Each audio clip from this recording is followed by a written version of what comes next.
ये हम देखते हैं श्रावक का पश्चाताप करने के 10 प्रकार। श्रावक को 10 प्रकार से किस प्रकार से पश्चाताप अपने जीवन में करना चाहिए। तो यहाँ पर प्रभु परमात्मा ने बताया है कि ये मानव साधुओं का योग मिलने पर भी यदि उनसे प्रश्नादि नहीं पूछे तो साधुओं के विहार करके चले जाने के बाद पश्चाताप करना पड़ता है। यानी श्रावक ने पश्चाताप करना चाहिए कि साधुओं का योग मिलने पर भी उनसे उसने प्रश्नादि न किए हैं।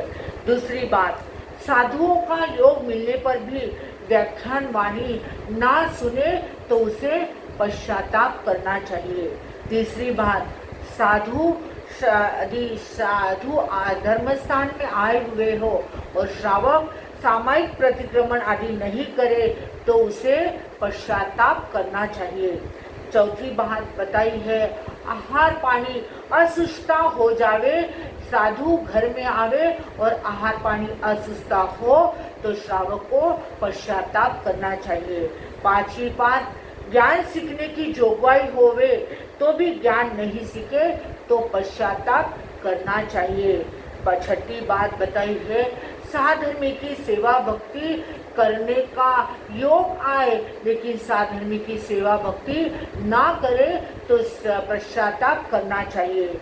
सातवीं बात बताई है, धर्म जागरणा करने का अवसर हो और धर्म जागरणा नहीं करे तो श्रावक को पश्चाताप करना चाहिए। आठवीं बात बताई है, साधु साध्वियों की सार संभाल नहीं लेवे तो श्रावक को पश्चाताप करना चाहिए। नौवीं बात बताई है, साधु संतों की विनय भक्ति नहीं करे तो श्रावक को पश्चाताप करना चाहिए। और 10वीं और अंतिम बात बताई है कि साधु जी विहार करके चले गए और हमें पता ही ना चले, खबर ही ना पड़े, हम उनकी खबर ना ले और बाद में मालूम पड़ने पर श्रावक को निश्चित और निश्चित पश्चाताप करना चाहिए कि हमने साधु संतों के विहार का लाभ नहीं लिया है। इस प्रकार से प्रभु परमात्मा ने श्रावक के लिए यह 10 पश्चाताप बताए हुए हैं। तो जो श्रावक इन 10 पश्चाताप का करनी होने पर यह पश्चाताप करता है तो उसका जीवन निश्चित उज्जवल बनता है। सेवम बनते। आप सभी ने इस बात को ध्यान रखना है कि हम यहाँ पर यह थोकड़े प्रतियोगिता ले रहे हैं। इन थोकड़ों को आपको अपने एक डायरी के अंदर सुवच्छ और सुंदर अक्षरों के अंदर नीट एंड क्लीन लिखना है। कहीं पर भी आपने फोड़-तोड़ नहीं करना है, इस बात का ध्यान रखना है।